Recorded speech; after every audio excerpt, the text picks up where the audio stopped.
Hello, c'est HR, ton chroniqueur. Alors ça y est, je viens de voir le dernier opus de la saga Kung Fu Panda. Forcément, il faut que je t'en parle. Mais avant cela, n'oublie pas, si tu n'es pas abonné, pense à le faire, pense à liker si tu kiffes, et pense au partage. Let's go!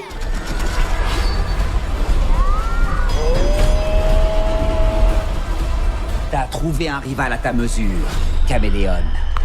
On se ressemble, toi et moi. Skadouche. Laisse faire.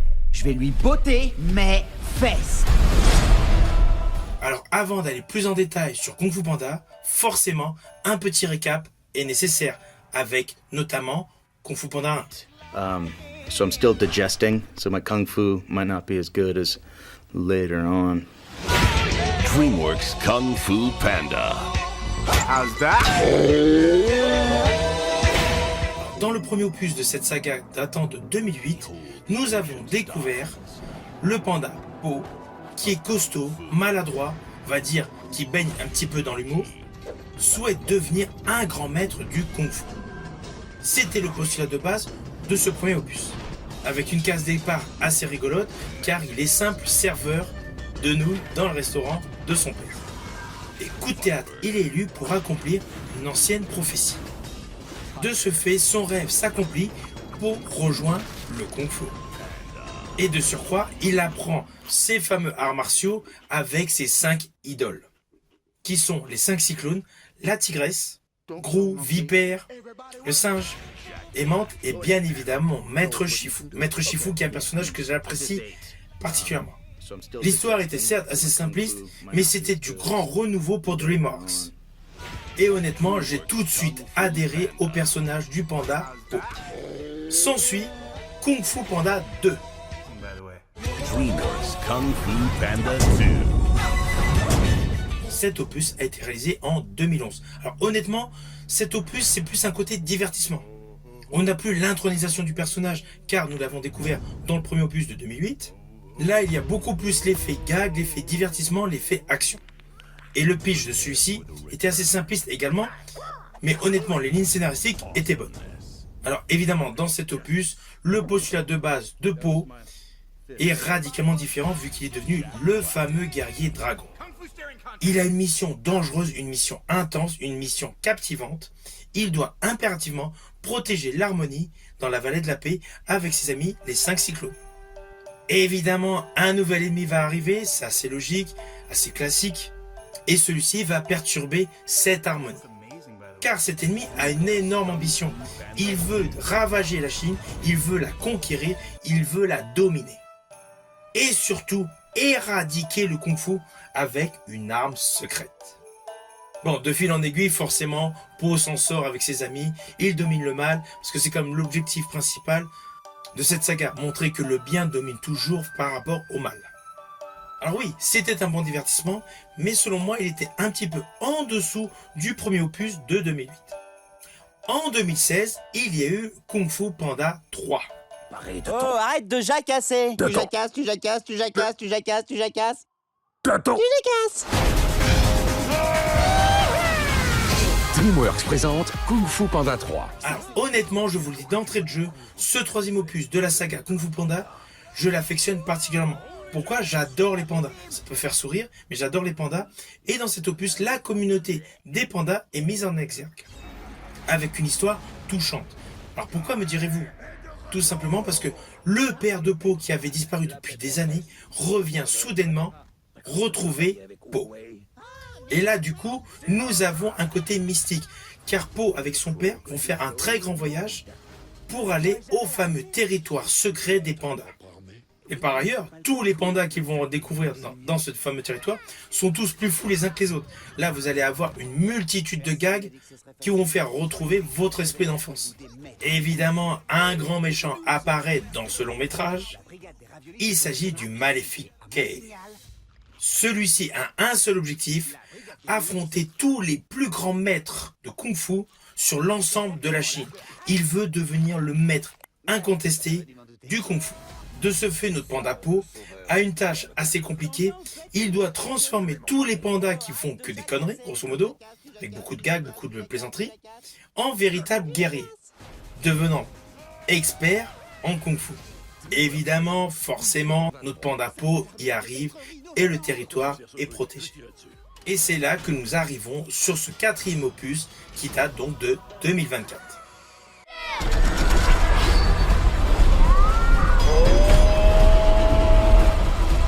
T'as trouvé un rival à ta mesure, Caméléon. On se ressemble, toi et moi. Skadouche. Laisse faire. Je vais lui botter mes fesses. Alors tout d'abord, je tiens à vous préciser que j'ai particulièrement aimé la nouvelle présentation de DreamWorks au début de ce film d'animation. Nous avons, comme d'habitude, le petit bonhomme avec le support de la lune, mais il se déplace et nous découvrons donc par de micro-vignettes tous les personnages des longs métrages DreamWorks. On redécouvre donc les personnages de Madagascar, Shrek, Chapoté, etc. Et ça, honnêtement, j'ai vraiment aimé ce petit clin d'œil au début dans cette présentation DreamWorks. Alors évidemment, s'ensuit assez rapidement le début de ce nouveau long métrage Kung Fu Panda 4 avec une présentation d'un paysage avec des travailleurs de pierre la nuit. Alors après les 3 grands longs métrages dans lesquels donc Po, notre panda, a combattu de nombreux adversaires par le biais de Kung Fu, il a démontré donc qu'il était devenu le maître incontesté des arts martiaux, notamment du Kung Fu. Dans cet opus, c'est radicalement différent. Alors oui, le destin va frapper à nouveau à sa porte, c'est indéniable. Mais pour une chose assez amusante, vu le tempérament un peu rigolard de Po, il doit devenir chef spirituel. De surcroît, de la vallée de la paix. Forcément, vous devinez toutes les problématiques que cela va engendrer. Car Po, qui a l'habitude certes d'être expert en arts martiaux, mais qui est quand même avec un tempérament donc assez rigolo, avec tout le temps des petites gaffes, il réussit certaines choses par des gaffes, là il se retrouve leadership. De surcroît, leadership spirituel. Donc il doit montrer l'exemple. C'est assez cocasse par rapport au personnage de Po. Et comme il devient chef spirituel, c'est le thème de base de ce film, il doit former un nouveau apprenti. Avec tout ce qui en découle, c'est-à-dire apprentissage du kung-fu et évidemment des répliques amusantes. Et comme dans tous les opus précédents, un grand méchant arrive, plus précisément une grande méchante, une sorcière. Alors oui, une grande méchante, oui, elle est toute petite, mais elle a une particularité, c'est qu'elle se métamorphose en différentes choses et quelle que soit la taille, malgré qu'elle soit toute petite, elle peut devenir immense. C'est une sorcière qui a réellement un très bon tempérament pour affronter Po. Celle-ci va à tout prix récupérer le bâton de la sagesse. Honnêtement, c'est une bonne idée. Mais ce que j'ai particulièrement aimé par rapport aux lignes de dialogue et surtout aux lignes scénaristiques, c'est le fait que la méchante soit une polymorphe. C'est radicalement innovant. Et surtout, vous allez voir au fur et à mesure du déroulé de l'histoire, qu'en fait le film va dégager un message important, c'est que les héros ne sont pas forcément là où on les attend. Alors oui, dans le film, il y a un côté passage de flambeau. C'est indéniable. On peut se poser la question, est-ce qu'il y aura un 5e opus? En tout cas, ce 4e opus, selon moi, est bon pour différentes raisons. Évidemment, c'est un avis perso. Mais si vous avez aimé les 3 précédents opus, celui-ci est réellement dans la continuité. Alors oui, côté graphisme, côté qualité visuelle, on peut se dire, on est un petit peu resté dans le registre de 2008, date du premier opus. Mais c'est logique, c'est une continuité. Il n'y a pas de changement révolutionnaire. Mais comme ça, nous sommes dans une continuité. Le côté comique, oui, il y a un côté assez ringard. Mais honnêtement, c'est appréciable. Pour ce type de produit cinématographique, cela colle. Le côté ringard, ça fait le charme du personnage Po, notre panda favori. Toute la structure narrative autour de Po est topissime, même si cela paraît à l'ancienne. En plus, dans ce film, vous allez voir, il n'y a aucun temps mort. Action, rigolade, émotion. Action, rigolade, émotion. Tout ça est tout le temps entremêlé. Et si, comme moi, le personnage de Po a fait partie de votre jeunesse, forcément, vous allez kiffer. Et pour la petite histoire, sachez que j'y suis allé avec mes filles, et honnêtement, mes filles ont kiffé. Et il y a un élément que j'apprécie dans tous les opus de cette saga, donc Kung Fu Panda, c'est que la morale est toujours là. Alors côté musique, dans ce film, nous retrouvons Hans Zimmer qui a participé à la composition musicale des 3 précédents opus. Dans celui-ci, Hans Zimmer est accompagné de Steve Massaro. Tous deux ont réalisé un très beau score. D'ailleurs, les moments d'émotion, la musique est nostalgique, elle est laconique. Les moments d'action, forcément, la musique est extrêmement dynamique. Et les moments de rigolade, forcément, la musique est en totale adéquation. Ceci dit, Ce n'est pas étonnant, Alzheimer est dans la place. Cependant, pour le générique de fin, vous allez reconnaître un ancien hit de Britney Spears, réinterprété par une autre personne.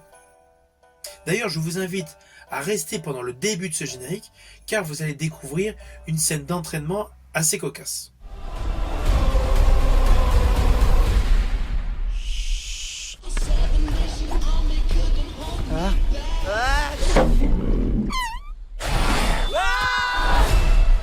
Alors au final, bien évidemment, je vous invite à le découvrir. C'est un bon divertissement, il est topissime. Et honnêtement, cela fait plaisir de retrouver un personnage emblématique. Si tu as aimé cette vidéo, n'oublie pas, petit pouce vers le haut et le partage. Quant à moi, je te dis à bientôt pour une prochaine vidéo.